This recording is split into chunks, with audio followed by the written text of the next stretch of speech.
Радио Лидер, добро утро. Се извинуваме за малото доцнење во Скопје. Сообраќајот секогаш кога ќе падне барем малку дожд е критичен, ви се извинуваме.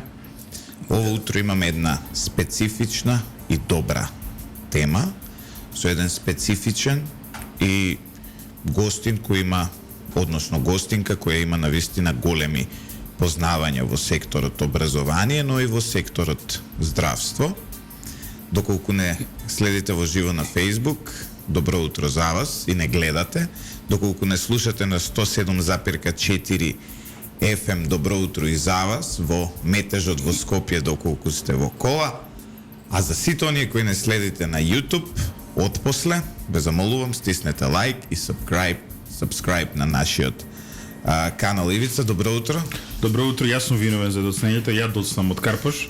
Овакво, што една не ми си ја да не сум виновен за доцнењето, триумфализам. Но таман да ги предупредиме тие што сега поаѓаат на работа. Заради дождот претпоставам дека повеќе граѓани одлучиле со своите возила да одат на работа и малку има гужва низ центар. Ово утро имаме професор доктор Весна Јаневска од ВМРО ДПМН. Добро утро. По вокација лекар, но и професор и доктор. Јаневска, сега во последно време се бавите со образование. Некако во здравство многу доктори има во ВМРО ДПМН, па веќе почна да ве распоредуваат и по други сектори. Не затоа што има многу доктори, а факт е дека има многу доктори. Затоа што јас долги години, скоро целиот мој животен век, сум вклучена и во процесот на образование. Се разбира, во процесот на високо образование сум ги поминала сите скалила, асистент, доцент, вонреден, редовен професор. Со големо задоволство работев со млади луѓе и тоа е едно од моите големи љубови, па така се посветив и овој пат на образованието. Ви имате јавен поздрав од еден наш верен слушател, доктор Дејан Ставрич, вели, навистина ми е драго што ќе ја слушам утринава професорка. Многу благодарам, да, јас го познавам докторот, тој е и мој личен лекар што се однесува до моите очи и очила. Го споделуваме. Да, голем поздрав до доктор Ставрич. Докторите имаат личен доктор, тоа е интересно. Личен и персонален. Знаете, кога сме кај образованието, мораме да ви искритикуваме како политичка партија дека ова што го гледаме сега, дека овој колапс на образовниот систем, ова урнисување на квалитетот на основното, средното, но и високото образование, мора да ви искритикуваме дека се ова почна во времето на ВМРО ДПМН. Особено тука би го земало основното образование, оние екзибиции со учебниците кои почна и еве никако да завршат. Жал ми е, но не се согласувам. Во ред ќе полемизираме. И ќе дообјаснам. Ако алудирате на Кембридж програмата, тоа е една програма која е восстановена во светот, по која се работи. Факт е дека може би беше избрзано и јас тоа повеќе пати сум го кажала, не само таа реформа, сите реформи во овие 30 години кои се однесуваат на образованието беа релативно избрзани и протурени на неподготвен терен. Но таа програма има добиено позитивен извештај од Европската Унија и проблем е што навистина недостасуваа нагледни средства, наставниците можеби не беа доволно подготвени, но заживеа.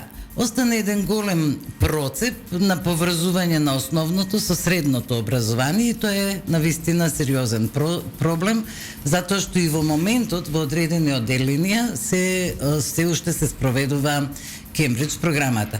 Но за несреќа последната реформа која дојде од претходната министерка Мила Царовска беше катастрофална и наместо да се продолжи она што се почнало па да се влезе во некаков ред, дојдоа некакви нови промени кои пак апсолутно не беа соодветни на нашиот образовен систем. Зборуваме сега за основно, нели, потоа за средно и високо ако сакате. Не само што концепцијата беше многу чудна со укинување на предмети и побарувачка од наставниците да предаваат нешто за што не се остручени, да предаваат, например, биолошки науки, природни науки, се извинувам, и да еден професор да предава математика, физика и хемија, ние немаме таков кадар. Дополнително распоредите требаше да се усогласуваат. Како и да е, укинувањето на историјата предизвика голем проблем во целото општество и најголем проблем недостатокот на книги, затоа што таа концепција предвидуваше така наречени дигитални учебници кои ден денес ги нема, а се уште концепцијата е на сила, новиот министер не ја укина. Тој се осмели после многу долго време и после огромни реакции на населението, на учениците, на родителите, на наставниците, се одлучи да печати книги и приказната со книгите ја знаете, се уште ги нема, крај на второво полугодие. Дел од книгите се стигнати, дел не се стигнати, прашање и дали воопшто ќе стигнат, а и оние што стигнаа беа со толку лош квалитет што дури беше срамно. Така да, за жал не можеме да се пофалиме со добри програми, со добри реформи и пак ќе остане на ВМРО ДПМН да ја направи, се надевам, онаа добрата што конечно треба да се направи за да се подкрене образованието во нашата земја. Тука липше нема да се согласам со тебе, ако нешто друго барем имаше едно движење во образованието, препознаено беше дека Македонија има проблем. Сега ти си министер на таа влада, не очекувам да се согласиш со мене. Туку и во тој рол има определени активности, да. Професорката знае, тргна едно раздвижување. Можеме да спориме правецот бил ваков таков, ама препознаен беше проблем. Не вака, затоа што ја можам да го кажам ова од еден личен семеен пример. И јас сум по стариот систем, по комунистичкиот и заостанатиот. И јас сум по тој. Сестра ми е по Кембридж системот. И вака кога ќе седнеш и ќе направиш споредба, а сум седнал и сум ја правил споредбата, и во материјата, и во внатрешноста на целата таа работа, и во тоа што добиваш на крај и како го добиваш, можам да ви кажам, вака, без да бидам претерано радикален, дека ние имаме една низа на уништени генерации. Заради Кембридж? Ја немам. Заради лошата имплементација на Кембридж. Кембридж програмата сама по себе не е проблем, но Кембридж програмата е правена за други услови од тоа што сме, нели, ние како земја. Можам да ви кажам, можам да направам споредба. Дури можам и да детектирам, ако сакате, дека се ова што го гледаме денес е само продолжување на низото во многу порадикални, нели, стадиуми од што беше претходно. Нормално нема да се согласиме тука, но тоа е тоа. Не, може во некои елементи да се согласиме.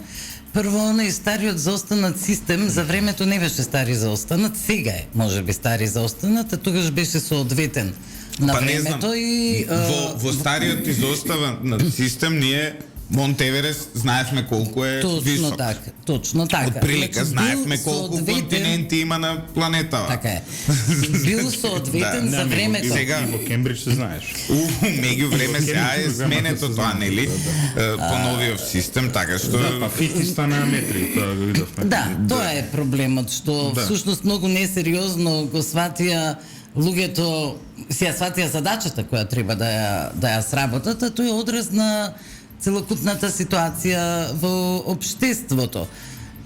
Знаете, многу луѓе рекле попаметни од мене дека какво е општеството, такво е образованието. Јас ова го повторувам многу пати. Ја помислам дека е обратно. Какво е образованието, такво е општеството. Точно. Тие се поврзани многу близко и не можат да се одвојат едни од други и влијаат едни и образованието на општеството и општеството на образованието, но јас целата вина на вистина не би ја префрлила на Кембридж програмата и не можеме да кажеме дека Кембридж е крив за се она што ни се случува овие 30 години. Реков и повторувам, Да, имплементацијата беше тешка, можеби беше избрзано, не можеби, веројатно беше избрзано, но беше далеку подобро од ова што се случува сега. И за жал, наместо да надокрадуваме и подобруваме, ние имаме ретроградни процеси во кои во овој момент јас одговорно тврдам 4 години немаме никакво образование, а требаше да имаме барем некакво. Али? Да. Дека стагнира, тука ќе се согласиме. Стагнира, можеби... Стагнира, можеби ќе беше добро да Меѓутоа, професор, кај да ја нападнеме главната тема. Вчера со Љупчо баравме кој е виновен, кој е тој што ги... Кој се крие позади дојавите за бомби? И на крај заклучивме дека тоа не може да го заклучиме, но може да заклучиме дека се тоа произлегува од фактот што СДСМ не владее. Значи, една власт треба да владее, треба да управува со државата. Целокупното потврдување во тој дел доведе до оваа ситуација. Меѓутоа, има еден далеку поголем проблем. Вие ова може да го нападнете од многу точки. Проблемот што го статиравме вчера. Прво, работниот процес во држава е нарушен. Дефинитивно. Посебно кариерите на, за жал, се уште Македонија е едно така тврдо патриархално општество. Многу од нашите дами, добро е што работодавците имаат разбирање повеќето, во моментов се растргнати. Чекаат во секој момент кога ќе им стигне повик, да треба да управуваат со децата, немаат сите баби, дедовци, нели и така натаму. Прашањето е што фали Министерството за образование за труд и социјално да развијат протоколи. Што се случува кога ќе има една ваква ситуација? Каде се изгрижуваат децата, кој ги изгрижува и така натаму. И последното е како вие коментирате враќањето на онлайн наставата? Еве, јас може да тврдам од предавања што јас сум ги држал, вие исто цел процес истеравте. Тоа не е настава. Значи, повторно ли ќе оштетуваме уште една генерација, повторно ќе имаме пропадната година за нашите деца. Еве, една цела серија прашања, па да појдеме, да влеземе внатре. Апсолутно сте во право. Ние не наше да бараме кој ги предизвикува овие проблеми. Се извинувам, за тоа има стручни служби, има стручњаци, ние можеме само да нагодуваме и тоа не би било во ред, тоа би било во областа на шпекулациите. Проблемот е што не се најде решение, а проблемов трае веќе 4 до 6 месеци во зависност за кој училиште зборуваме. Тоа беше сосема доволен период за да се организираат не само едно, туку повеќе министерства, затоа што факт е дека треба да се работуваат повеќе министерства, вклучувајќи го МВР. Труд и социјала нешто помалку од и градинките вообичаено не се нападнати или се помалку нападнати и се разбира, ако ме прашате што треба волја, треба знаење, треба умење, треба вештини, а јас не гледам дека во ниедно од овие министерства кои ги спомнувам има такво нешто. Сосема сум согласна дека оваа влада не владее, се бави, односно таа влада е за своите потреби, се обидува што е можно подолго да остане на власт, од непознати причини веќе, и на собствена штета можеби. Не управуваат, тие се на власт, ама не управуваат. Да, оти пак и владење не е правиот термин, оти тие не владеат со земјата и народот, тие треба само да управуваат и тоа е точниот термин. Да, управување е вистинскиот збор во демократските општества. Так. Но, окей, ете, воспоставен е тој термин влада, владење и во ред. Она што се случува е многу жално, затоа што навистина образованието е во комплетен колапс и тие конечно после 4-5 месеци дадоа некакви насоки кои воопшто не се соодветни. Еве јас за тие што не слушнале, иако повеќе пати сме го повторувале, една од насоките беше дека кога во училиштето ќе има дојава за бомба, во рок од 1 сат треба да стигнат сите дома и да почнат со онлайн настава, што е реално невозможно, затоа што и на наставниците и на учениците им треба повеќе од 1 час, па се договорија некако наставниците со учениците дека тоа ќе го прават после 2 часа. И не заборавајте при тоа дека превозот во Скопје е проблематичен исто така. Да, но кога сме кај онлайн наставата, значи тука има еден круцијален проблем. Прво, овие училишта немаат лиценци за онлайн настава. Немаат протоколи за онлайн настава. Значи, онлайн настава е сериозен процес, дури и кога е таков, и колку и да е тежок, и колку да е понеквалитетен од конвенционалната настава, но и како онлайн настава, тоа е типологија, во свет веќе постојат стандарди, постојат принципи како се работи, што се работи. Ивица вчера даде еден пример. Седат 30 деца и на сите им се исклучени микрофоните и камерите и имаш само учителката која предава. Тоа не е онлайн настава. Така е. Уште пострашно е што не сите деца имаат технолошки средства да ја следат. Ајде тоа на страна да го тргнеме. Па не Еви да е на имаат. страна, Златев, немаат, а треба да бидат присутни на онлайн настава. А кога велиш еве и да имаат, да, вчера Тимсот им падна, па после рекоа проработи, нешто направиле за да проработи, но не е точно, затоа што не може сите деца да се приклучат. Друго, ние немаме традиција на онлайн настава и она што за време на короната требаше да се воведе како еве начин, на вистина има моменти кога ќе мора така, да се воведе како начин на едукација, комплетно пропадна затоа што никој не беше спремен, ниту наставниците, ниту учениците. Дополнително, јас сега можам да теоретизирам поприлично, во Македонија владе едно мислење кај децата дека знаењето па и не е големо богатство или моќ и дека што побрзо треба да се стигне до диплома и до оценка за да се заврши некакво училиште и потоа да се покренат сите механизми нелегални, партиски, роднински, комшиски и така натаму за да се дојде до добро работно место. Но тој систем функционира. Функционира. Знаете, точно. Тоа е вредноста која нашата држава точно ја наметнува. За пример, вака. Ние живееме во општество, професорке, во кое имаме најмногу министри, доктори во историјата на Македонија, а во исто време имаме најнеписмена влада во историјата на Македонија. Сосема сум согласна. Најголем дел од тие доктори на науки, особено овие од ДУИ, не знам какви доктори на науки се. Продолжуваме понатаму. Премиерот Ковачевски не знам каков доктор на науки е, затоа што никој во држава не го видел неговиот докторат. А е направен на еден прилично, така би рекол, непрестижен универзитет. Ме разбирате што сакам да кажам? Разбирам значи, што сакам да... ние гледаме раководители на сектори по министерства со купени магистериуми под овој универзитет приватен од оној државен, од Косово, од Албанија, од ваму, од таму. Ние гледаме директори на јавни предпријатија со истото портфолио. На крајот излегува дека во Македонија може би да си со... Еве, ако сакат, дека не се цени образованието, говори и фактот дека, еве, например, ние имаме еден пратеник, Борислав Крмов, кој е со средно и е пратеник во собранието. Имаме и други пратеници со средно. Тоа не е проблем. Народ ги бирал. Ама, Ивица, народ ги бирал. Знаел ли народот што бира?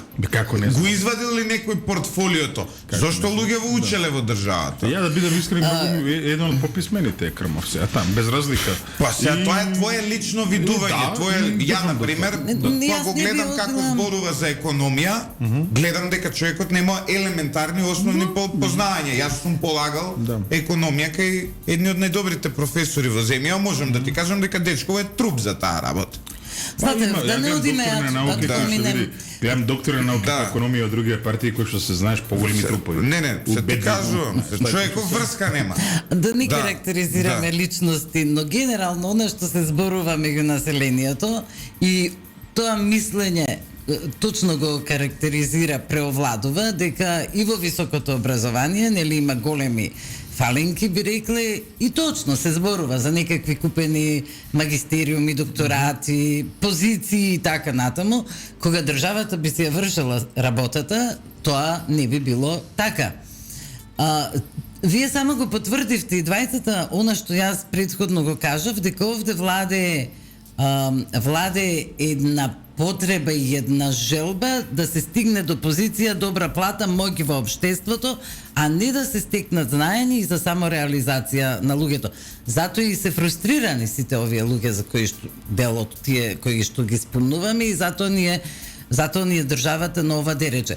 Инаку, лично сметам дека сите имаат право на сите граѓани имаат право на собствени представници и во собранието, и дека не секогаш образованието, степенот на образование е пресуден, и не секогаш високото образование е гаранција за добра одбрана на потребите на граѓаните и на гласачите.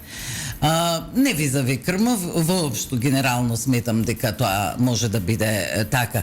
За разлика од тоа, на Запад, кога децата, младите се трудат да стигнат се повеќе компетенции, знаење, вештини, па така да бидат препознаени, па плаќаат да бидат запишани на добри универзитети, па така да бидат препознаени за да добијат престижно работно место, се разбира и повисока плата за поудобен живот.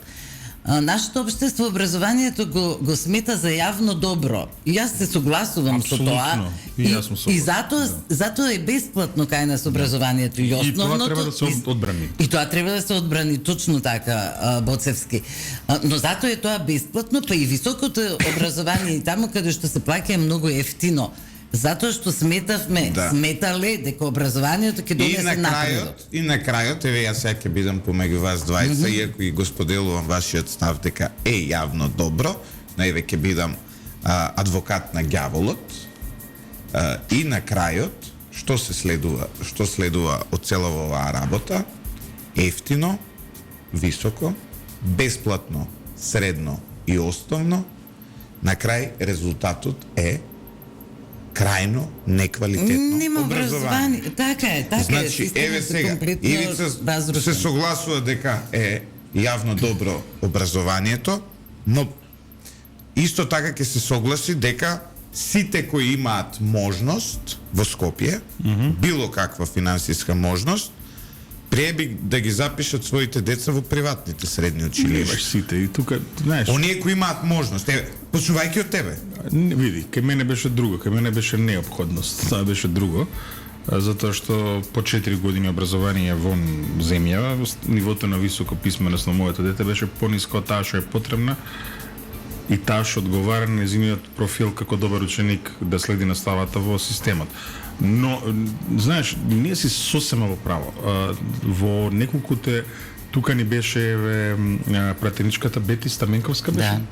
Да. Таа е една од жените учителките која што предава во оваа билингвалната француската паралелка во Орце. Таму Лјупчо е борба за место и дел од луѓето од Македонија кои што може да си приуштат и образование надалеку на најплатените школи во Америка, таму им се децата сега. Значи, работата е што таа паралелка треба да е модел, него треба да е урнек за сите, така.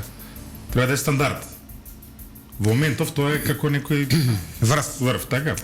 Треба да е стандард. Еве, ќе се согласиме, знаеш. Да не правиме сега и ние дека пази, не гледам дека на работодавци во Германија им смета средното образование завршено во Македонија. Па добро, работодавците во Германија сега не вработуваат нас. Ја, например, као електротехничар,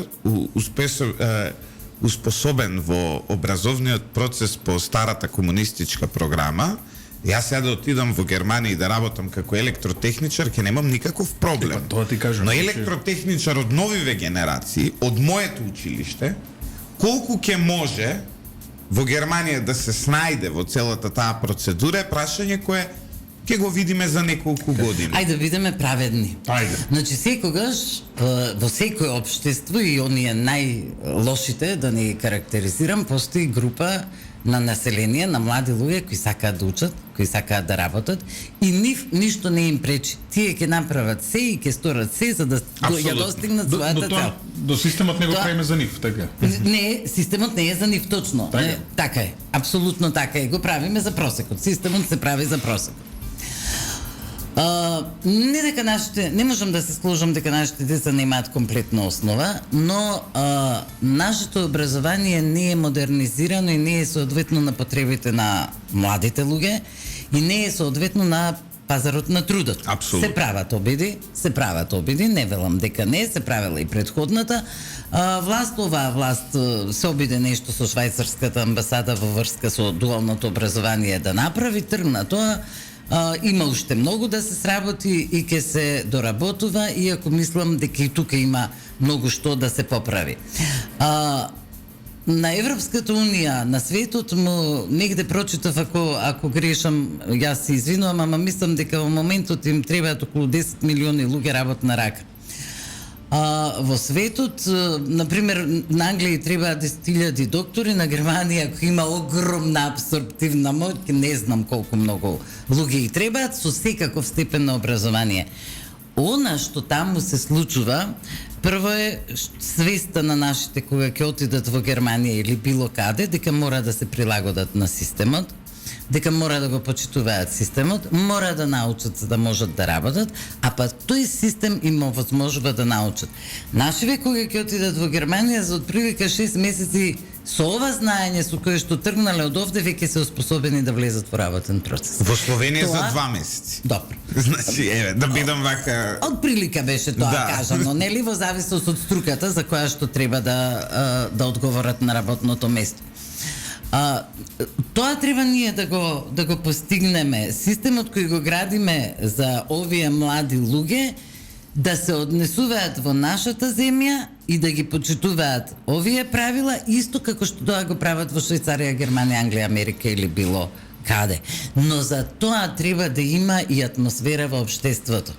Не може парадигма, пример да им биде она што се случува, јас ќе го повторувам постојано со синот на Талат Џафери. Жал ми е што детето морам да го повторувам, но тој е пример кој не сме и постапате ќе кажам, не сме да се повтори и не сме да се заборави. Давајќи такви само да ги примери, подсетиме оние кои не се во тек. Да. Синот на Талат Џафери се запиша на правосуден испит и полагаше и положи без при тоа да има магистрирано. Значи, он требаше да има 240 кредити, всушност имаше само 180 кредити, па му дозволија да му призна 240, замислете, не само нему и на 400 други, па не биле 400, биле 200, демек помала е штетата, иден да е проблем, но седно, па му дозволија да полага со декрет од министерот. Јас викам, зошто министерот со декрет не дозволи на некој дете од Радовиш да полага правосуден испит без да има 240 кредити? Не мора да е Радовиш, не е битно од каде, не знам, и од Арачинова, него мора да е нечи син, нели? Па се запиша со нелегално положен правосуден испит, се запиша на Академија за суди и обвинители, и сега разбравме дека е распореден за обвинител. Кога децата го гледаат овој пример, тоа се млади луѓе кои допрва ги оформуваат своите ставови во животот. Затоа велиме во средно се уште малолетни, па стекнуваат полнолетство на 18 години. Едно е кога голем проблем е кога ние им предаваме и морализираме вака треба, а е голем проблем кога они во општеството гледаат дека е тоа поинаку. Сами со себе се збунети, нивните родители се збунети. Ако не постапуваат како сите други, се чувствуваат невредни, глупави, ќе кажам. Ако постапуваат како сите други, доаѓаат во конфликт со својот морал, со својата етика, со семејството, па ние сме традиционални во Македонија, не можеме да кажеме дека сме не знам колку либерални и не гледам ништо лошо во тоа. Значи, целото општество создаде една ситуација кога ние самите се ги упропастуваме младите луѓе. Се разбира, има отпорни на тоа и за нив спомнавме дека постојат, но повеќето не се отпорни и повеќето се под влијание на овие негативни процеси. Се извинувам, Златев, ќе завршам. Она што мора ова земја да го направи е да промовира вистински вредности, тоа ќе биде долготраен процес, за да покажува вистински вредности, нели? И за да може децата да навлезат во тој систем. Јаневска, во однос на оваа ситуација, еве, ќе ве прашам најотворено. Како да веруваме дека утре ВМРО-ДПМН ќе дојде на власт и ќе го смени ова? Затоа што, знаете, прво го од каде да знаеме дека вие повторно нема да ни инсталирате некој сезнајко како Тодоров, што повторно ќе дојде тука и на сите ќе ни кажува што треба и како треба да правиме, на докторите ќе им кажува како треба да оперираат, иако е правник, на наставниците ќе им кажува и на професорите што треба да прават, иако е правник, а не е стручен во образованието, или пак ќе почне пак некои реформи вакви или онакви кои ќе завршат во уште поголема бездна од онаа која имаме сега и ја живееме. Само А на крајот од денот веројатно ќе треба и со Дуи да коалицират. Така што синот на Талат Џафери после изгледа ќе остане обвинител. Страшно е што ќе остане. Не може владата бе да или е тоа друга власт како Не е проблем прашањето, Возевски воопшто не е проблем прашањето. Сад ми дојде да се пошегувам, од сега слушам дека заменик министер за образование доаѓа човек кој најголем дел од животот поминал во полиција, па може би на тој начин планираат да го средат образованието. Со полицај. Па добро, може да пробаме. Може да пробаме. Златев, тој процес нема да биде... многу Жандар. Тој процес нема да биде ни лесен, ни краткотраен, ниту пак ВМРО ќе има волшебно стапче во рок од еден месец да направи се да биде совршено во оваа земја. ВМРО во следната влада, а има докази дека партијата може тоа да го направи, ќе се направи како и претходно во одредени периоди коалиција со народот, односно со чинителите во образованието. Јас пред некој ден зборував дека промените кои се прават, дали ќе ги наречеме реформи или било како, се едно, треба да бидат поддржани од оние кои треба да ги спроведат. Значи, ниту министерот, ниту владата се оние кои спроведуваат реформи. Реформите во образованието ќе ги спроведуваат наставниците, менаџерите на училиштата, професорите на факултетите. И затоа треба договор со нив. А промената или реформата треба да е добро обмислена и не треба да е избрзана, и тука треба да се побараат совети од нашите умни глави, велам јас, и програмата треба да е наша, автохтона, за да биде прифатлива и за учениците и за наставниците. Ние во факултетите и универзитетите навистина имаме искусни луѓе кои можат да помогнат во тоа. Па и бивши некои министри можат да помогнат, нели, без оглед на тоа како Нино да речеме. Па сега и нивно има некакво советник искуство, за тоа зашто како да не треба. Значи, за прв пат во Македонија да се воведе институт советник за тоа како не треба да се прават работите. Добро, и доаѓа овој и он вика треба вака и ти му викаш окей, фрли у канта тој предлог. Значи вака немојте. Не. Значи, да не одиме ad hominem, да не карактеризираме луѓе, оки, затоа интересна емисијата. Секогаш ако да, интересна е затоа емисијата, јас мислам дека ако ги погледнеме вака најпристрасно минатите министри од владата на ВМРО, барем 10 копија се подобри од овие што се сега, па така да е малку воздржано, знаеш. Како и да се овие не ги знаеме. Сега сме као во Шведска. Кој е сега министер за образование, Ивица, како се вика? Јетон Шакири се вика.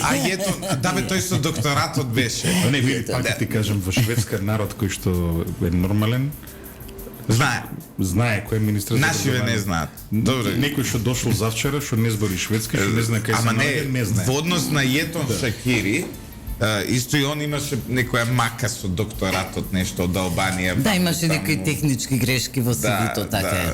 Па Ѓорги Илиевски тука покрена некаква постапка и така натаму. Ивица, лупај брзински едно прашање, па да одиме на пауза со реклами. Па, не, види, моето прашање токму иде во насока нова што ти го зборуваше. Значи, во ред, јас разбирам дека прво што ќе се случи при промена на власта ќе дојде вид на упристојување. Така. Во смисло и тоа што го имаме, прво да заличи на нешто, така. Меѓутоа, она што го чекаме како одговор, знам дека вие не може да го дајете овде, е правецот во кој што ќе се движи реформата на основата на средното образование, односно како да го заштитиме образованието како јавно добро во Македонија. И тој одговор се надам дека ВМРО ќе го даде во наредниот период. Заинтересирани се родителите и уште една ситуација затоа што одговорност има ВМРО кон граѓаните. Мислам дека созреавме како општество да најдеме начин да ги вклучиме малку поинтензивно родителите Апсолутно. во процесот. Така што одговорот на тие две прашања ќе го добиеме или до изборите. Тоа е прашањето. Апсолутно, апсолутно. Јас веќе напоменав и сега ќе се повторам, но важно е. Стандард ВМРО Наставниците- одговор следува, ќе видите во програмата. Не. Еве, јас ќе ви кажам 458 страници. не, нема да бидат такви програмите, од јасно дека никој не ги чита, но и кога се 458 предпоставам тој што го интересира Апсолутно. образование, ќе си прочита за образование. Апсолутно. Кој го интересира за здравство, ќе си прочита 50 страни за здравство. Веќе напоменав, родителите секако дека мора да се вклучат. Клучот е во наставниците. Јас не можам да кажам дека во Македонија нема добри наставници. Како и во секоја професија има и подобри, и полоши, и најдобри, Има и лоши. и интелектуални наставници, има Така и е. манекени, и манекенки. Има и едно и друго. Има, Значи, тоа е- има. Значи тука треба да се направи Ама еден ред. ние како, знаеш какви сме како народ? Ние веројатно на 10 окей наставници има двајца манекени и манекенки. Ама ние ги гледаме само тие ги посочуваме како пример. Види ги како одат на работа, види ги со ботокси, види ги ова, види ги со силикониве. Малце да не правиме и ние тука Да. како премиерот да не влегуваме во сексизам. Делот буквално учители и учителки кои што биле во претходното кариера манекени и манекенки во моментов се наградувани Не, ја учители немам и така никаков натаму, проблем знаеш. со тие, знаеш. Значи Да. Не Јас беше само да предпоставам речеме, тоа интенцијата, например, да се туку дека- забрани ботокс и филер изнад одредено ниво да користат наставнички. Ме разбираш, некоја таква работа треба да се води за да изгледаат пристојно. Знаеш, да не бидат као шаткине од или исто. Ајде да за не некои бидеме такви- толку радикални, но ако мислите дека треба да има дрес код, јас Да, се да, согласувам. апсолутно. Се согласувам. Ама Ако више за тоа дрес код е зборуваме. застарена овакво, сега треба да има и фейс код, пошто веќе толку доаѓа ова дрес кодот се и на надворешните органи на луѓето се пренесе. Прво треба да има квалитет во изборот на наставниците. Друго, наставниците треба да се дообразуваат, доедуцираат, дообучат за модерни техники, методологии и така натаму за учење на младите. Треба да го прилагодиме малку и наставниот процес. Јас ќе кажам едноставен пример, ако нашите деца, нели не оние најмладите, ама се навикнати во текот на денот барем 2 сати да играат игри на компјутер во кои има 300 слики во минута, една динамика, а вие на часот очекувате од него на табла со креда да му пишувате, значи не е во ред. Имам многу елементи кои ќе треба да се поправат и повторувам, наставниците прво, учителите, реформа на високото образование прво во наставничките факултети, тука ќе мора да се договориме со универзитетите како ќе се ја направат таа реформа, како ќе ги оспособат на новите времења наставниците и постепено во периодот некои 10 години ние да го доведеме образованието во ред. Еве Боцевски, јас се надевам дека од прилика одговарам на прашањето за после тие 10 години да имаме резултат. Го запиши го. Да. Останете со програмата на Радио Лидер, стиснете subscribe на нашиот YouTube.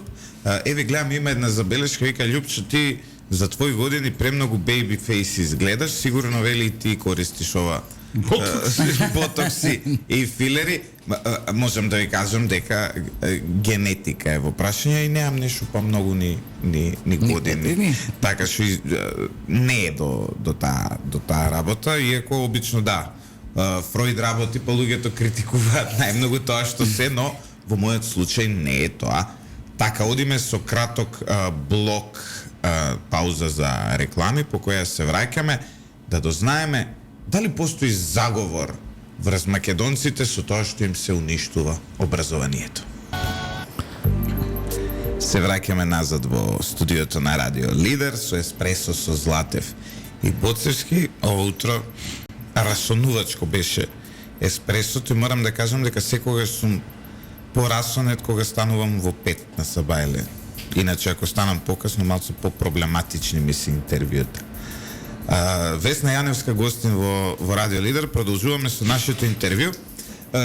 Весна, јас ги спомнав дефектите во образовниот систем кои беа на претходната влада. Оваа влада ги донесе до екстрем. Тука почна и оние експерименти, сексуални образованија, почна своевидни, ги видовме учебници кои се на човек да му се крене коса. Видовме дека нема свидетелства, онлайн образованието практично е сега. Вие не го кажувате тоа затоа што сте политичари, но еве ја ќе кажам, ова со ковидов што беше, имаме практично уништени генерации кои тие години исто како да не беше согласуваме. Не се согласуваме, не беше успешно, не беше успешно. Дури има едно истражување кое покажува дека е апсолутно неуспешно, така е. Со оглед на тоа што и од античка филозофија, и од денешна политичка теорија, и од низ цела историја само две константи. Има дека еден народ е успешен колку што му е успешно образованието, како да има некаков заговор да се уништи нашето образование, со тоа и да не уништат нас како народ. Заговор нема.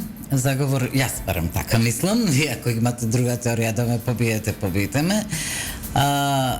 Но за жал, со тек на време, негативната селекција на нашата власт доведе до тоа образованието да не се цени, па заговорот доаѓа од самите нас.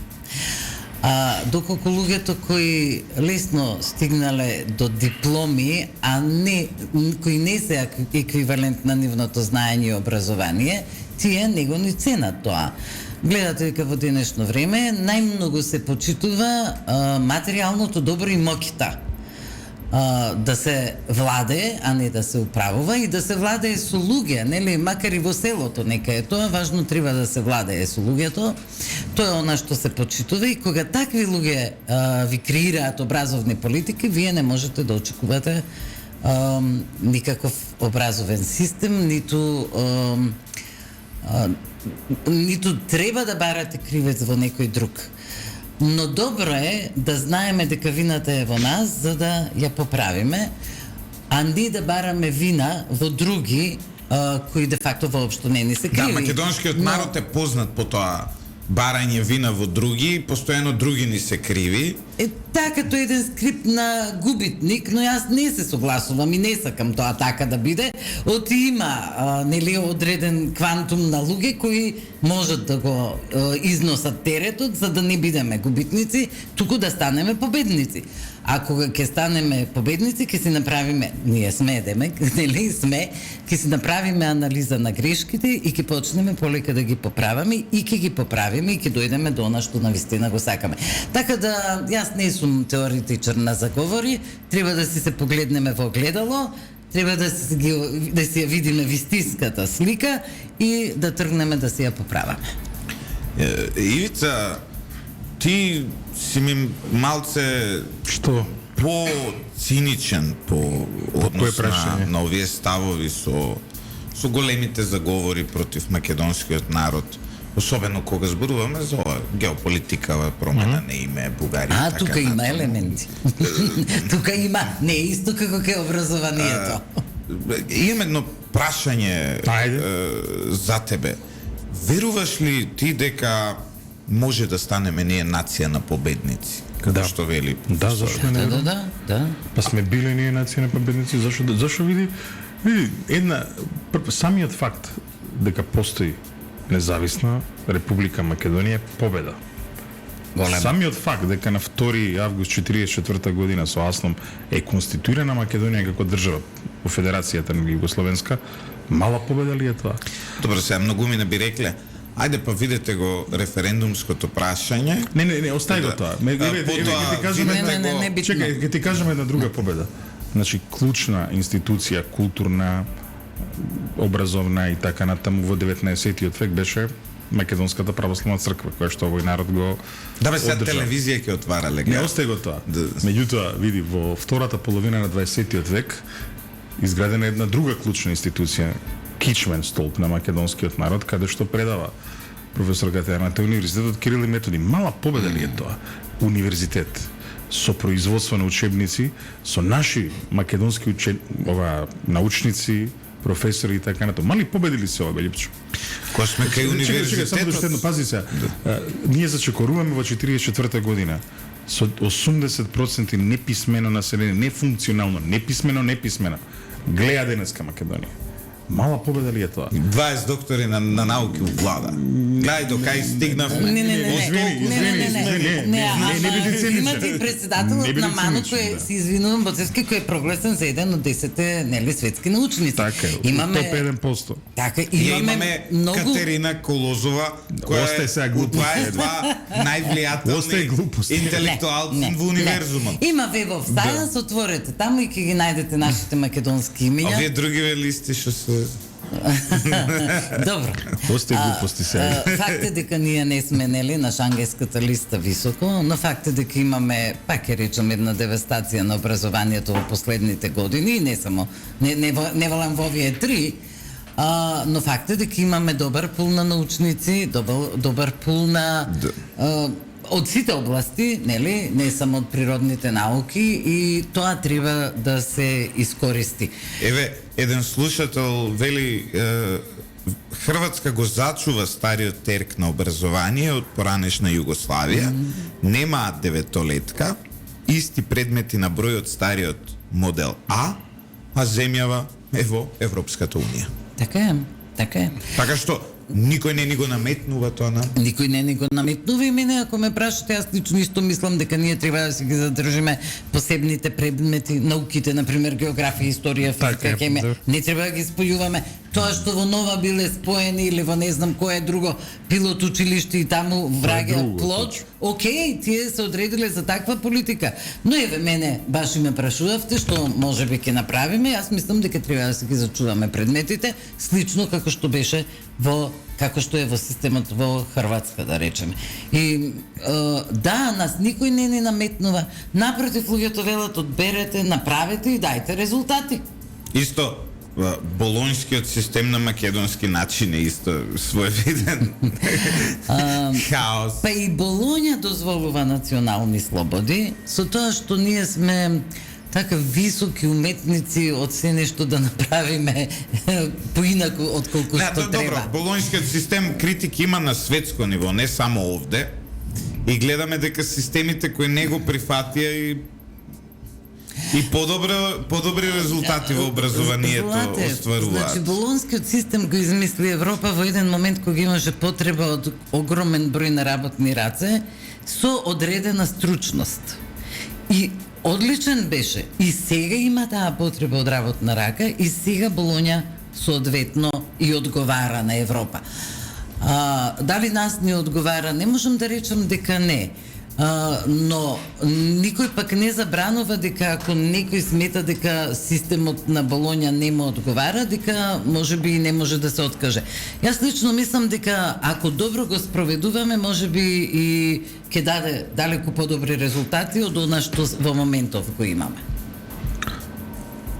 Може да завртам на другата тема, затоа што морам да им се извинам на гледачите и слушателите. Кога ќе се сретнем со професорката Јаневска, ова ни е вечна тема и вечна болка околу состојбите со Болоња, со Универзитетот Кирил и Методи и така натаму. Сега ќе искористам приликава да ја пофалам, затоа што често вашите колеги од Кирил и Методи знаат да бидат дефанзивни. Кога стана збор за критика на универзитетот, ношо кај нас што не си го мораме се тоа што е за пофалба се треба да кажеме, да. Не. Меѓутоа види, фактот што го критикуваме. Извинете, професор Генатен Прсона, малку се шегуваме. Не, фактот што критикуваме укиме затоа што го имаме во нашите биографии. И сакаме да бидат нашите биографии, малце можеби себичен мотивот, нели? Сакаме да бидат потешки, затоа што имаме универзитет кој што е многу високо рангиран во светот, што сега не е случај, меѓутоа вие прифаќате критиката, што е добро, мислам како таква. Но сега сакам да завртам на една друга тема. Зборувавме за образованието како јавно добро, го одбранивме сите тројца и Лјупчо на свој специфичен начин, ако можам да кажам. Да, јас сум Само треба да се дозволи у Македонија домашно образование, да можеме децата по дома да си играат. Не дај Боже. Тоа е Не дај Боже. Домашно воспитување. Не дај Боже. Не, ама ќе си плаќам би учители, нека ми доаѓаат дома да ми учат децата. Не сме ние спремни за такво нешто. Да, за деца кои се имаат таква потреба, инаку во моментов не. Златев не се согласувам. Зашто? Затоа што меѓу другото има и социализација, има и воспитна црта образованието. Таму децата се социализираат со поголема група. Кај ќе социализира дома со кого? И сега ќе имаш дете кое што има проблем, понатаму се движи во општеството. И таа улога игра. Да, ја научиш да се тепам у школу. А не е само тоа. Учиш меѓу другото и како се со постарите, со повозрастните и така. Има тука други решаваш работи. проблеми, да поставуваш прашања, бараш одговори. Да, но во услови кога оваа држава сака да ти ги индоктринира децата на еден сосем погрешен начин, кога бевме влезени во експеримент да ги исполнуваме со ништата на Мила Царовска за тоа како треба да изгледа полов идентитет, родов идентитет. Ама Тоа за беше тоа така постојат нели групи кои не се согласуваат. Тога е многу подобро е во таква ситуација, многу е подобро домашно да го образуваш детето од да ти го учат дека ти си родител еден и пол. Не, најдобро е да има вакви емисии во кои што ќе се дискутира тоа. Ти има вакви луѓе, јас сум и за пофалба, не знам зошто му замери на Боцевски што сака да ме. Не, ја му забележам по сите ги фали. Заради утринската емисија, нели да се расположат. Баба ми ме научила, баба ми Звезда ме научила дека ако не можеш нешто добро да кажеш за некој човек кога си со него, подобро ништо не кажуваш, знаеш. Ама ако имаш нешто добро да кажеш, треба да го кажеш. Ја добрите мислења за кафе после емисија си ги задржувам. Дайте ми 2 минути, ќе се обидам да бидам многу кратка. Бидејќи спомнавте, нели, мојот ангажман и така натаму, јас сум исклучиво против оние интелектуалци кои се декларираат аполитични. Јас ги разбирам луѓето зошто се декларираат аполитични и како стручни, само стручни, затоа што има икс причини кои во минатото сме ги виделе, каде што тие се почувствувале лошо, да не добре јаснувам зошто и како, и конечно одлучиле нели да не навлегуваат во политичките движења. Но јас мислам дека во моментов ситуацијата во земјата ни е таква што сите треба да се влучиме со некаков активизам. Каков и да е, дали е тоа утринска емисија, дали е тоа дебатна емисија, дали во училиштата наставниците ќе ги натераат децата да размислуваат и да дискутираат, и конечно не може интелектуалата на една држава да стои настрана и да го гледа се во ова и да не реагира. Токму затоа јас влегов нели во одбрана на она што мислам дека е све тоа, а татковината, колку и да звучи нели тоа десничарски, татковина е таа вистински, треба да се брани кога е во лоша ситуација. И начинот на одбраната и овој. Еве, ова што ние сега го правиме е де факто одбрана на нашата држава и нашата татковина. Па ја не сум знал дека секој сабајле ја бранам татковината. Така е, зошто да не? Дека ја ќе си додава, значи. Ама секој утро имаш програма на македонски јазик, тоа е одбрана на јазикот. Па добро. Па разни мислења слушаат луѓето. Културата кон јавниот збор. Судејќи вака, сега ќе бидам и само критичен. Судејќи вака по јазикот, ја имам утринска програма на скопски сленг. Знаеш она. Така што малце нека биде дијалект. Не е добро да биде сленг, ама нека биде дијалект. Да. Па добро, знае кај нас и у сленга и во сленг да премине. Иако не сум скопјанец, ама некако многу се поскопјанчив. Не стар скопјанец си веќе готово. Стар скопјанец, јас сум стар скопјанец од Кавадарци. Да. Но сакам да кажам дека знаеш, окей, се е во ред, еве околу македонскиот јазик, да седне некој нас наутро да ни ја лекторира овде емисијава со честни исклучоци како професорката, која стварно литературно, барем до сега, приметив дека говори, но да седне мене да ме лекторира, забележав, да седне некој мене да ме лекторира како говорам наутро, ќе види дека ова баш нема некоја. Јас се откажав. Лекторите. Ама добро, јас па друг пример. Може да се вратам на темата. Чекај. Емисијата е таква и може да си дозволите устринска, но јазикот мора да го негуваме. не треба, едноставно мора, а и тука потврливме, нели, со лекторирање и на емисиите, и на телевизиските програми, па дури и на социјалните Ајде, ние имаме отворен разговор на утро. Оние вести што читаат па да ги чуете. Тоа е навистина лошо. Таму што може се да се чуе и какви зборови може да се чуе. Ја, например, еве, не го користам зборот они наместо тие, еве, некои работи ги, ама кога ќе кажат они во вести, кога ќе кажат некој збор, кога ќе кажат илјади кога ќе чујам, значи вака коса ми се крева нагоре, тоа и политичари и ова што како се вика, и новинари, и презентери, ужасно. Да, за жал го расипуваме, не знам кој друг збор да го употребам, јазикот, а тоа не би смеело, барем оние што се јавни личности би требале да се трудат да го користат литературниот јазик. Воцевски, ти сакаше на здравство да свртиш. Да. Па не ли е тамо се идеално?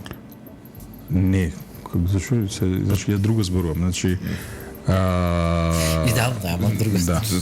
Значи, нели се е супер там, што има да збориме за таа тема? Не. Не треба да критикувам, ти си тој што збори туку ради дека топ не било здравство. Најдобри лекари во Југоисточна Европа снимале. Не, ова се вика замена на тези што го правиш. Да, само јас тоа што го зборувам дека Јас тоа што го зборуваме дека во Македонија има јавно здравство, од кога има јавно здравство во Македонија, од просечен животен век 30 години, стигнавме до 80 години. Добре, во него време цела Европа стигна тој просечен век. Да, затоа што цела Европа има јавно здравство, така? И во Америка, кај што нема јавно здравство, тоа е животниот век. Да, меѓутоа во Америка има еден друг проблем. Кога ќе разделиш имотните и останатите, и во Турција кај што нема јавно здравство, тоа е животниот век. Не има. Добро. И се да се вратиме, значи јавното здравство е тоа кое што го прави животниот век, ништо друго. А у Турција нема како они не умираат на 32 години. Па имаат понизок животен век. И јавното здравство е јавно добро. Да, тоа се. И јавното здравство е јавно добро. Како да го одбраниме? Повторно со промени кои треба да се направат, со сериозни промени кои треба. Затоа што делумно дел од овие напади на здравството се малку подпомогнати од некои центри кои што сакаат да направат целосна приватизација на здравството. Тоа го прават затоа што тоа е еден зафат сериозен на пари кој што ја еве работам на агендата Заев цело здравство да го купи. Потврли државата, еве јас ќе ја дадам како пример корона кризата. Да. Едно време тогашниот министер Филипче се сети дека треба сите ресурси здравствени во земјата да ги стави на располагање на граѓаните, но не се сети да речеме дека треба сите да работат по фондовски цени. Па тоа испадна дека некои луѓе ќе плаќаат илјадници евра за услуга која во јавното здравство ја добива за неколку илјади денари. Тука потврли државата и потврлува државата приватното здравство, како што и дел од приватното образование, идеја беше и во приватното образование, и во приватното здравство да се зголеми конкуренцијата и да се подигне квалитетот. Но и здравствените установи се профитни установи и гледаме и видовме примери дека во одредени моменти на пандемии, некакви други кризи, профитот станува примерен во однос на човечкиот живот.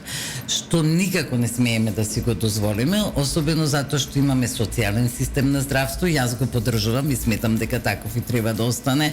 За загубите на фондот не е тема сега да дискутираме, но добро е да имаме социјален систем на здравство, каде што сите вложуваме и сите добиваме толку колку што ни треба. И тоа е една од големите придобивки на јавното здравство, затоа што секој може да стигне до услугата. Во приватното здравство, знаете, во Америка дека апсолутно не може секој да стигне до здравствена услуга. И тоа на луѓето им е голем проблем.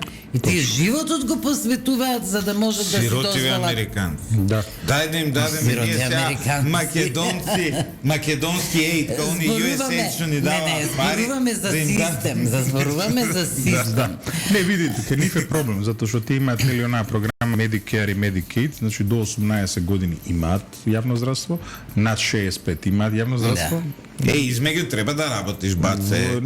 Па тоа е, значи многу едноставно. Но измеѓу имаат проблем, затоа што заради начинот на кој што им е поставен системот, доаѓа до сериозни пореметувања и буквално богатството е тоа што определува кој колку ќе живее, ако гледаме во просек, што не треба да биде случај. За разлика од тоа, Македонија е земја кандидат за членка во Европската унија, и Македонија е изградена на други вредности, меѓу кои што и солидарноста, што значи дека здравството е јавно добро, не може побогатиот да живее подолго, посиромашниот пократко.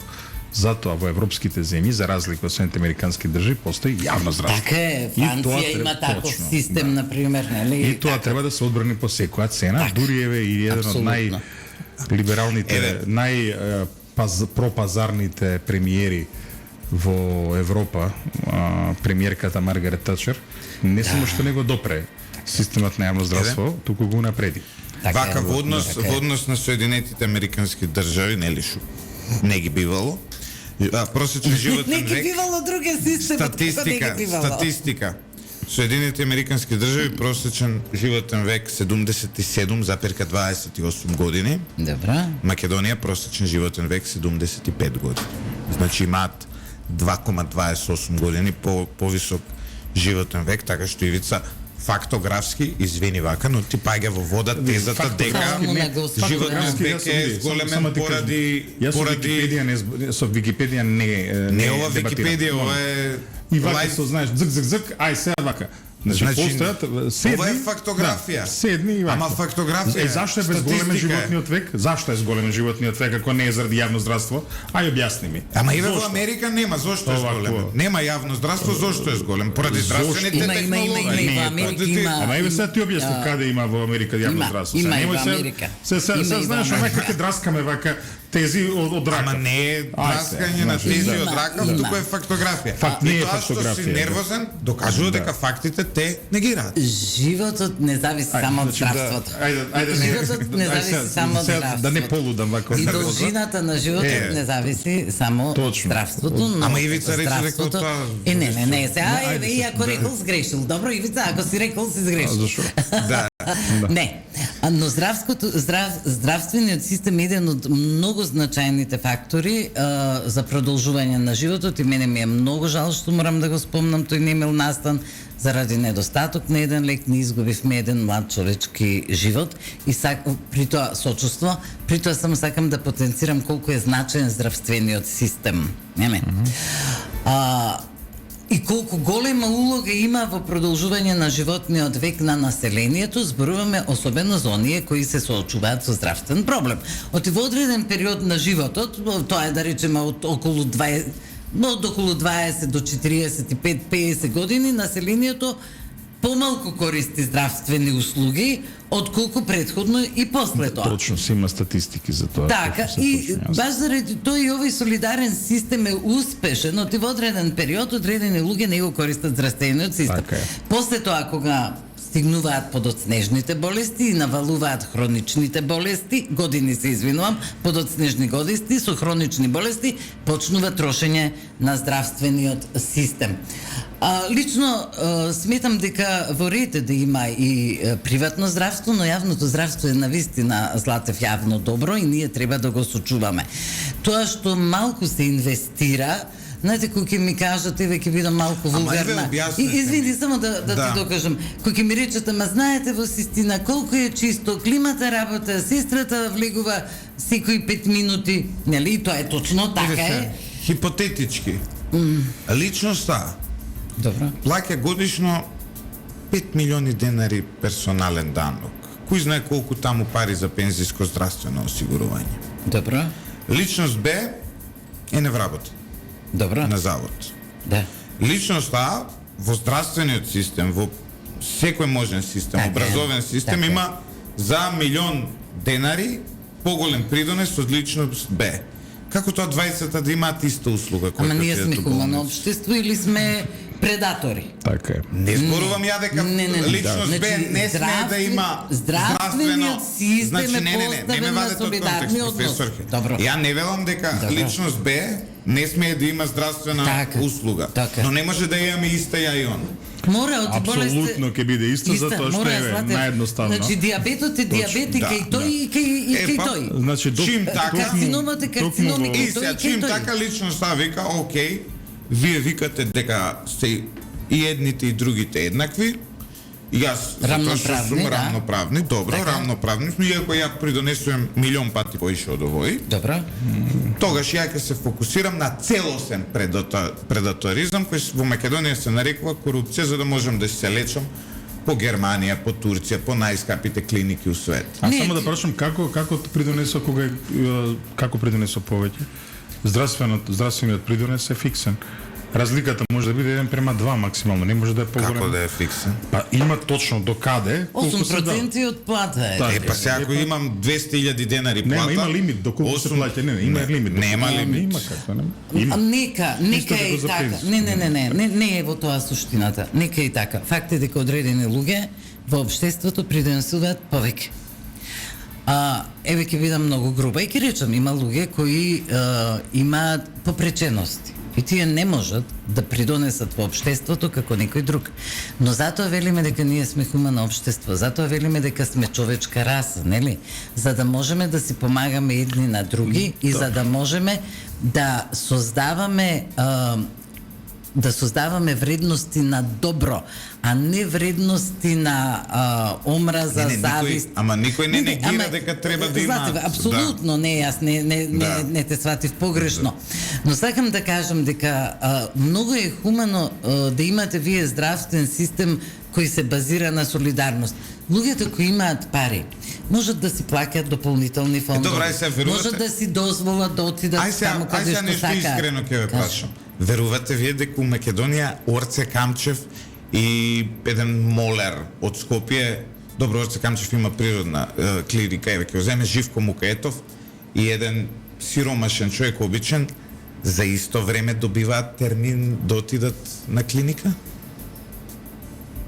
Верувате во тоа? Слушам дека не е баш така, но јас ова ќе ти кажам, дека јас единствен пат, слушам дека не е така, во ред. Да. Јас единствен пат сум искористила Не, затоа што и така ние го злоупотребуваме Златев, системот. имам 65 години. Само единствен пат во животот имам искористена услуга на приватна болница, која сум била во многу брзање, во паника и така. Услугата која дава јавното здравство е идентична со таа што ја дава приватното здравство. Само пешкирите се подобри таму. Да, климата е подобра, можеби и храната подобра. И тоа луѓето го плаќаат. И парфем има ова Но што средството за замисли чистење. кога истите пари кои ги вложуваат во приватното здравство би се вложиле во јавното здравство, се би било исто. Јас сум за Се би било јавно исто. здравство, но да биде кастизирано. Не, само да Односно, кажем, за секој слој Чекај, по чекај. придонес ти што имаш у здравствен систем и у систем у државата, да имаш поквалитетна. Ако ти плаќаш Да. многу данок, ќе одиш у најубавата Види, болница исто како а, приватна. Не, има Липсо, таму на ајде, место по таа логика, доведовме во по време таа на логика, по таа логика, луѓето што се родени со попречености треба да ги фрлиме куќиња. Да Не, ги не, дадат Не, ајде не одиме во грубости. Не, Знаеш како, во минатата власт Зашто на не ВМРО придонесуваат ништо, нели? Да, ги но фрлиме се како да- направи- здрав работоспособен човек, значи кој не работи ништо, не може да добива Злате, иста. Не, само ти кажам, Иста Значи, по здравствена клиниките услуга има како мене. некакви подотерани апартмани или не знам како ги викаат, соби, во кои можеш малку да си доплатиш, па да би имаш, нели, да бидеш сам во собата, не мора да бидете двајца пациенти или петорица. Ама во тоа го собата нема и така. сегде. Па го немаме, еве се обидовме тогаш нешто да направиме, нели тој што може да се доплати, ако баш инсистира. Макар да јас сум имала потреба од користење на здравствени услуги, никогаш не ми е било битно, ама никогаш не ми е било битно каква ми е собата, ми е било многу битно каков е докторот. Ниту ми било битно каква храна ќе ми дадат, макар да следува и треба да следува и пижаме и храна и чаршаф, но ти кога си болен, не го гледаш чаршафот, тебе ти пречи затоа што си болен. Ти пречи, нели, скинатиот чаршаф, ти пречи лошата кара. Но најбитно е се од слугата да добиеш квалитетен доктор, да добиеш квалитетна сестра, да добиеш квалитетен лекар. Професорке, токму Да, се извинувам. во Америка кога се студира јавна политика, има еден предмет се вика епидемиологија, ми беше чудно зашто се учи тоа. Зашто мора да го учам, не ме интересирало тоа, меѓутоа на крајот дознав што е работата. Дознав на пример една работа И кај нас се учи епидемиологија. Ама не се учи кај тие што учат јавни политики. Добро. Се учи, вие го учите како медицински професионалци. Се учи за да се дознае дека еве да речеме, ако целосно го приватизираме системот, ги фрлиме на улица овие со причиности и така натаму. Сега за тоа се фати. Па се зезам се, така За да него кажам, да. нервири. Па сега, дека тогаш може да се случи една ситуација, односно овие што како се вика, тогаш може да се случи една лоша ситуација, ако дое до зараза, овие што плаќаат повеќе не може да се одбранат од заразата. Епидемија која се шири една болест. Никој не може да се одбрани од Вируси, заразата, бактериолози и така натаму. Кој може, короната не ги селектираше луѓето по богатство, по способности, по интелектуализм, интелект или така натаму. Така е. Никој не може да се одбрани од епидемија. Така е. Мислам, Буцевски, ние малку и се шегуваме, нели, утринска емисија, па треба да биде и поинтересно за луѓето, но некои вредности кои оваа држава ги достигнала не смее да се дозволи да ги промени. Ако образованието е јавно добро, ако здравството е јавно добро, тие такви треба да останат и ние тоа треба да го надокрадуваме. Дали е тешко? Па тешко е. Дали треба многу средства? Па треба многу средства. Дали владата требаше да предвиди дека можеби ќе има хибридна војна со дојави за бомби? Да, требаше да предвиди и требаше да обезбеди средства и за такво нешто. Значи, доколку имаше план, доколку во овие 6 месеци, па дури и ако имаше средства, еве сега ќе навлезам малку во... Нема, еве, значи, како се браниме од тоа? Како се браниме од епидемија, од пандемија?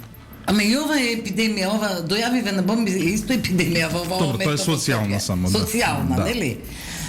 Не можеме да се, ако зборуваме за биологија и за медицински, нема одбрана. Професор, ке може да ви го објаснам во еден пример македонското правичноста на македонското јавно здравство, кое Ивица така многу често ми го фали во емисија овде. Ма не е за фалење, лошо е. Не, правичноста. Правичноста, ајде. Во мојот во 2020 година.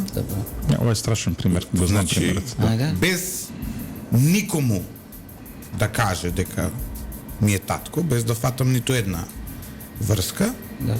Мојот татко отиде на преглед, имаше одреден проблем. Му беше диагностициран канцер. Односно не му беше диагностициран канцер. Канцерот од клиниката за патологија му беше диагностициран после 7 месеци. Односно 7 месеци никој не му го изработил примерокот.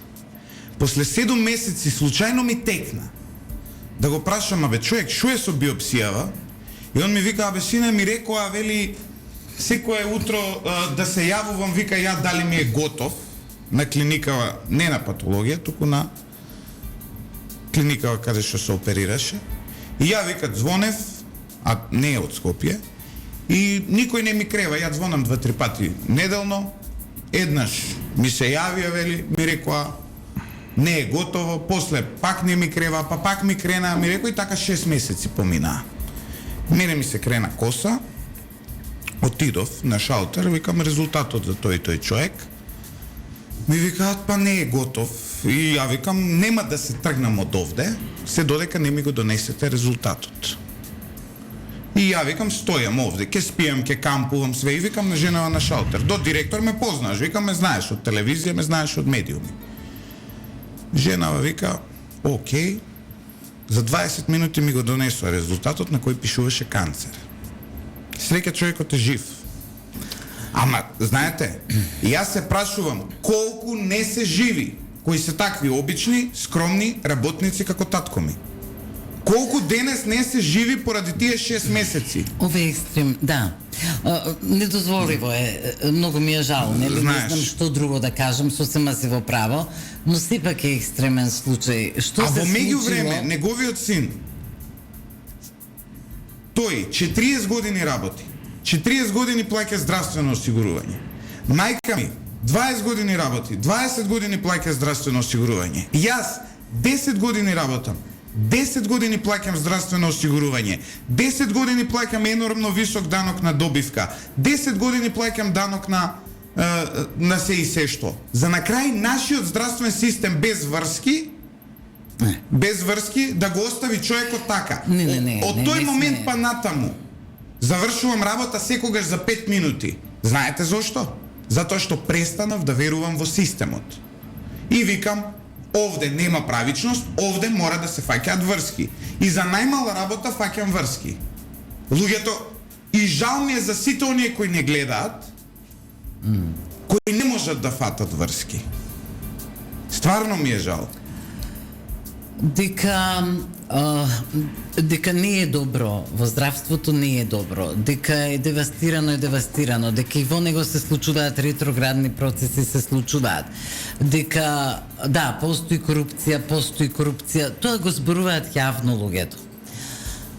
Лично мислам дека ова што ви се случило и зашто ми е многу жал, е стварно екстремен случајот и да се чека од 6 месеци, не знам што да кажам, нема никакво оправдување. Недозволиво е. И на крај свативме дека на патологија за 2,5 месеци било завршено, но на клиникава таму негде го подбутнале, не можеле да го најдат и го заборавиле.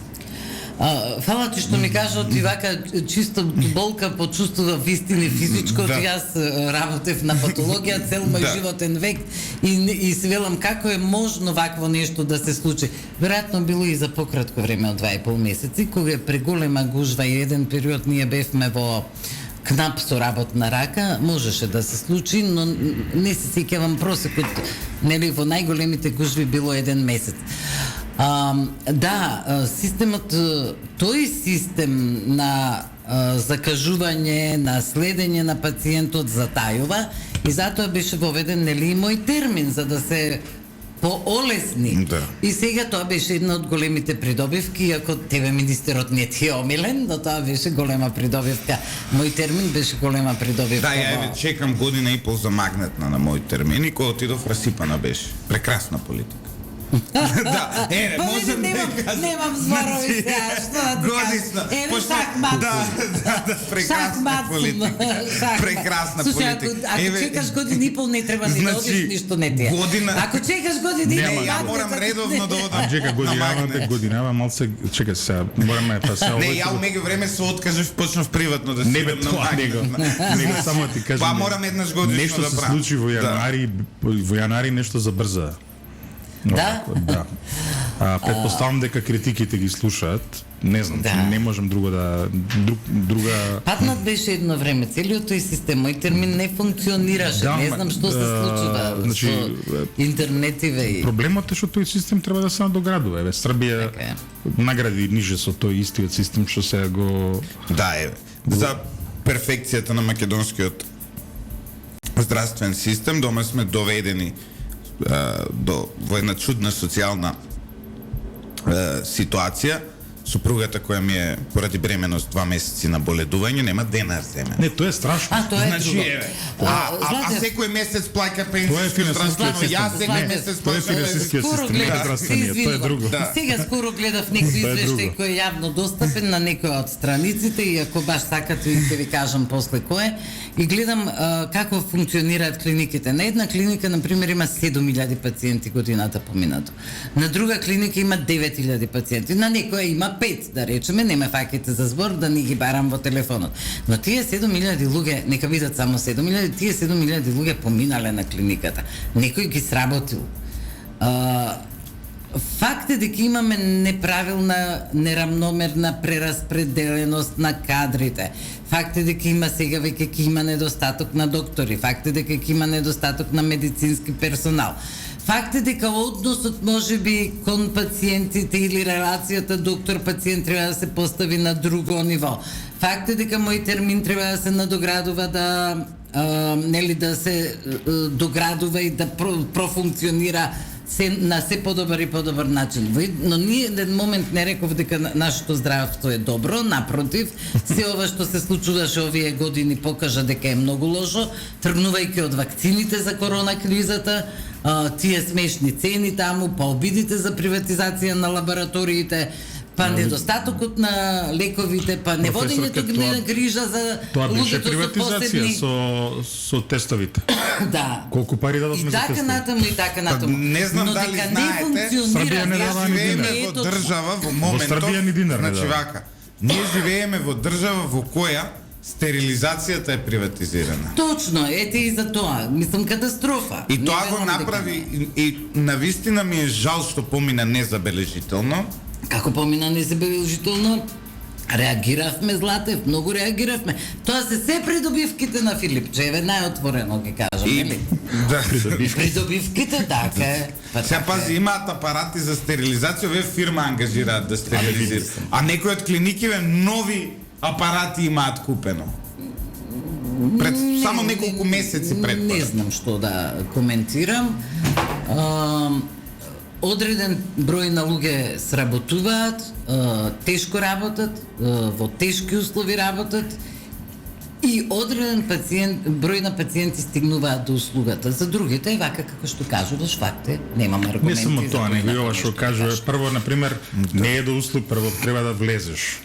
Знаеш како е на влезеш. Исто на мајка ми Потоа операција паркингот. и закажав после како беше, ја влечеа година и пол две, па мораше да звонам телефон за да ја оперираат. Исто.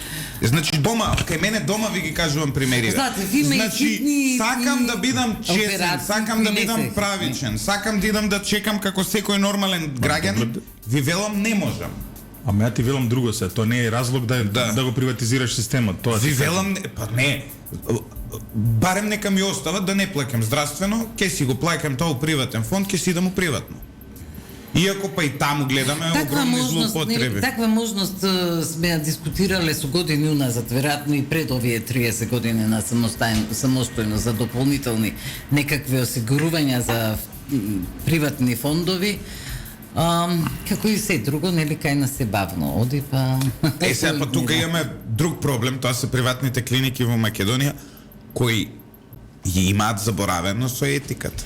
Си имаат скарана со етиката. Сега ај пак ќе бидеме објективни колку и да звучи ова брутално. Жена која иде да се пораѓа во приватна клиника во 80% од случаите ја пораѓаат со царски рез. Тоа е по нарачка, а не е по потреба. Знаеш, и царскиот рез знае да стане мода. Да. Некогаш, нели, нашиве мајки не сакаат да се мачат, а природното породување е најдобро за детето.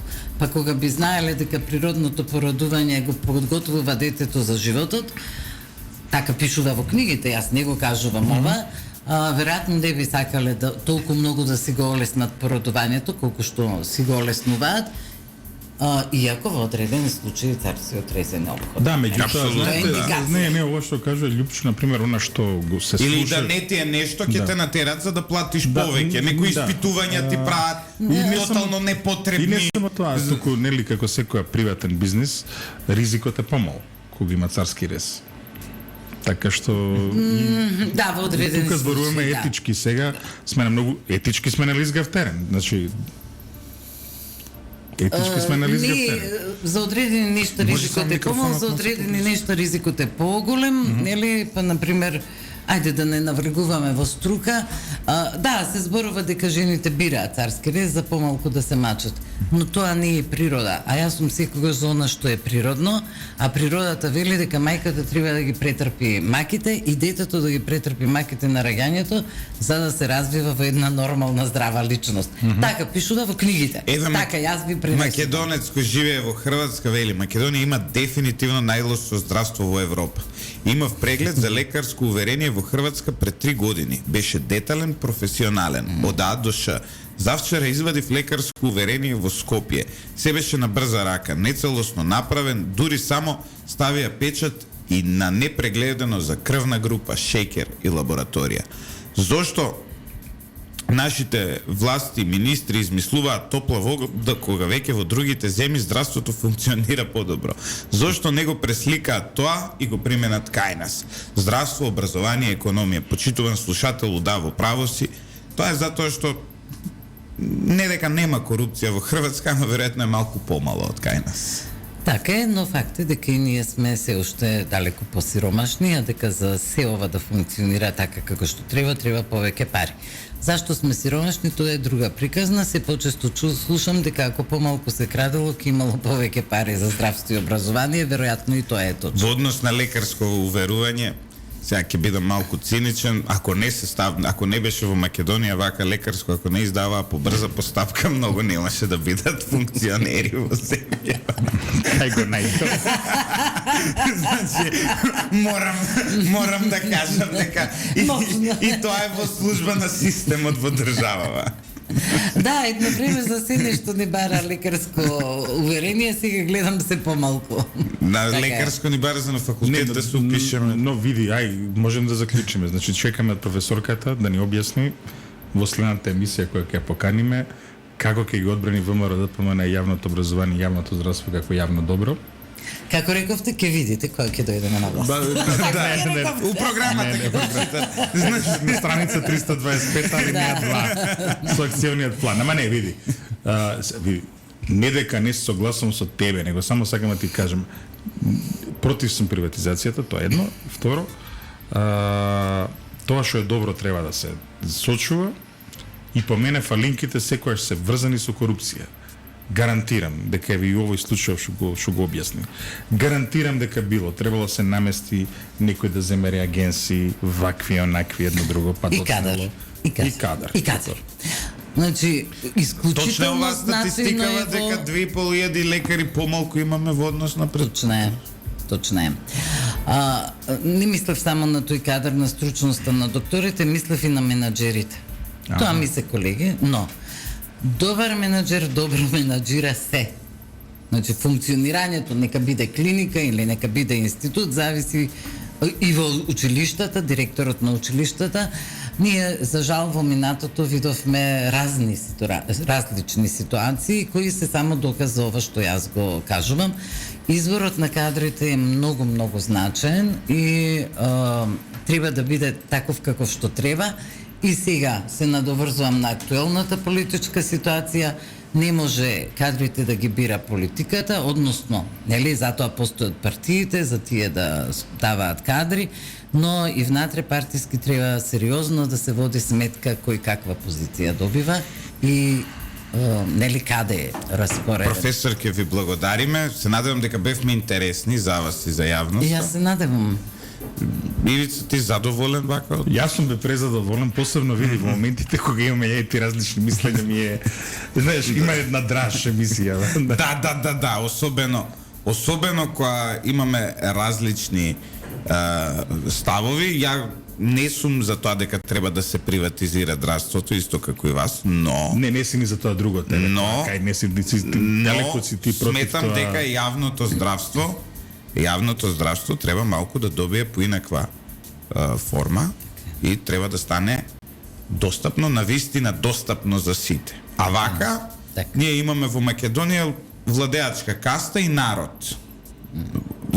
Со овој модел кој го имаме сега, теоретски на хартија имаме најпристапно здравство у свет, но фактички ние имаме кастински систем. И ќе го посочам и примерот, баба ми која случајно се викаше покојна Марија, се презиваше Андова, исто како супругата на Стојан Андов. Редовно брзо завршуваше на клиника, само кој ќе ја видеа книшката, затоа што мислеа дека станува збор за жена му на столе. До таму е стигната работа. Значи не знам како да ви објаснам. За лично само што има исто име и презиме. Тоа е. Бог да А не прости. побарала, значи не биле коруптивни, своеволно, доброволно сакале да направат услуга. Се своеволно ќе ни се најде. Па дури почни да се шегува со лекарите кои ја прашува како е столе добар. Вика добар, се држи малку настина завчера. Али тоа е здравството во Македонија. Ви благодарам многу. Имавме прекрасна емисија. Ќе завршиме со една мисла која е на плоча запишана на Универзитетот Нелсон Мендела во Јоханесбург, Јужна Африка. За уништување на било која нација не е потреба на употреба на атомски бомби или ракети со долг дострел. Потребно е само намалување на квалитетот на образованието и дозволување на мамење на испитите од страна на студентите. Пациентите умираат од рацете на такви лекари. Зградите се уриваат од рацете на таквите инженери. Се губат пари во во рацете на такви економисти и сметководители. Човештвото умира од рацете на такви религиозни научници. Правдата се губи во рацете на такви судии. Добре дојдовте во Македонија во 1920. Во 2023 година, земја која заборавила за жал на овие вредности, се надеваме дека ќе се потсети. Јас сум Љупчо Златев, главен одговорен уредник на Радио Лидер и автор на оваа емисија заедно со Ивица Боцевски. Ово утро техничката реализација на Димитар Митровски и Јордан Чоушевски. Останете со 107,4 FM, уживајте во прекрасната музика и уживајте во денов, иако надвор е тап.